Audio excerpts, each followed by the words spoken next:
Hey, I got a question for you. Actually, a couple of questions. First, on the Philippine side, Philippine guys, would you consider a relationship with a Filipina after she's been dating a foreign man? Or is she somehow tainted or spoiled? And is there a pox upon her for having dated a foreigner? Some guys comment that the foreigners tend to pick the what you call refer to as the ugly ones simply because we love their merino skin. But that's a form of uh, bias that anybody can have their preferences, and you can't be faulted for that. I guess it's more how you treat the people. And then on the flip side, this one is for the foreigner who's dating the Filipino. Um, you come here and you've probably learned the life's financial lessons and are the one who's handling the money and taking care of the bills. If you're not, you're probably not going to last here very long and have to run back home because you just couldn't make it on the low funds you've got and the expectations your family may have here. But how do you prepare your Filipino for your eventual demise, especially the guys with large age gap relationships? How do you prepare her for when you may have set it all up? You may have bought her a piece of land for her family or a house or whatever. You may have left a whole bunch of cash in the bank. But you know, and I know, the weekend millionaires here who get a paycheck and blow it all on Red Horse and liquor, that could disappear very quickly. So, how do you prevent that from happening? Individually, in my case, fortunately, I've got in-laws who don't drink, but some of them do, and that's a risk. And one of them seems to constantly come up with great new financial schemes that seem to somehow always to lose money. So that's a real concern because I mean I'll be dead pretty much for sure in 10 years, and I'll have kids in their late teens who will have to navigate the world on their own. And I'll try to educate them on handling finances, but if the wife has a few extra pesos in her pocket, rather than return it to the family savings jar, she comes home with new eyelash extensions and fingernails.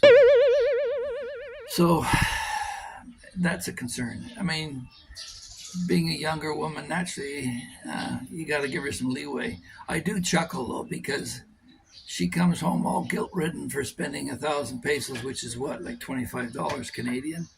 I mean, my ex-wife, she drew up with a $20,000, $30,000 visa bill that was hidden in a drawer somewhere. So, by comparison, a little bit of petty larceny is nothing in the grand scheme of things.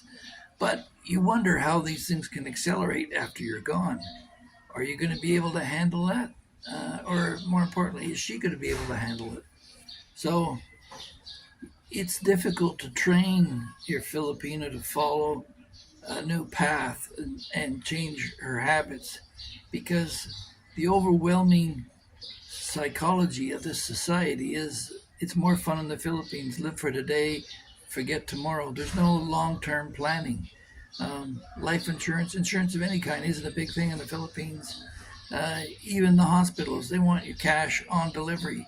They won't let you go to the hospital until you pay the hospital bill. So it's very much a cash society. Do it now. And if you do have to be financed for anything, the 5-6 program, you borrow 5,000 pesos, you owe 6,000 at the end of the month. That's a crazy rate of interest. But it's all expediency, and that's the concern because the way I was brought up in the West by my parents, and that's even was an advantage to me in the West, was my father taught me the value of money. It doesn't grow on trees, and it's not what you make, it's not what you spend, it's what you keep at the end of the day. So how much will your Filipina be able to keep, and will she be able to properly discern what's important with her family so that your estate can help the next generation move forward, and that they learn those same habits that you've learned, and hopefully can import that on her. So I'd really appreciate your input. A lot of these videos come out with likes, but no comments, and I really appreciate the input a bit. Don't be shy. I love criticism.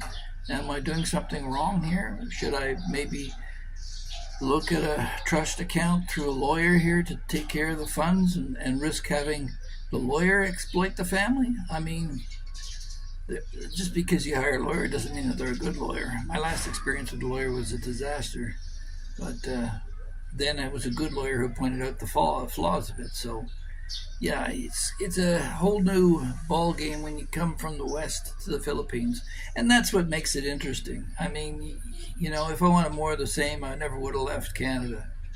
So if you enjoyed this video, this is the Cartmel experience, where we try to provide some new and different angles and not rehash the same old stuff. Please don't forget to give us a big like, share, and subscribe. Pound that like button, because that will send this message out to a wider audience, and will allow me to get some more input on, am I preparing my Filipina for my demise and her family's future? I guess that would be the question. So thanks again to all the new subscribers. You grow at a steady pace, and I appreciate all your input. Take care, and we'll talk to you the next one. Go. Hit that subscribe button and make it white. Hit that thumbs up button and make it blue. And hit that notification bell. Bye!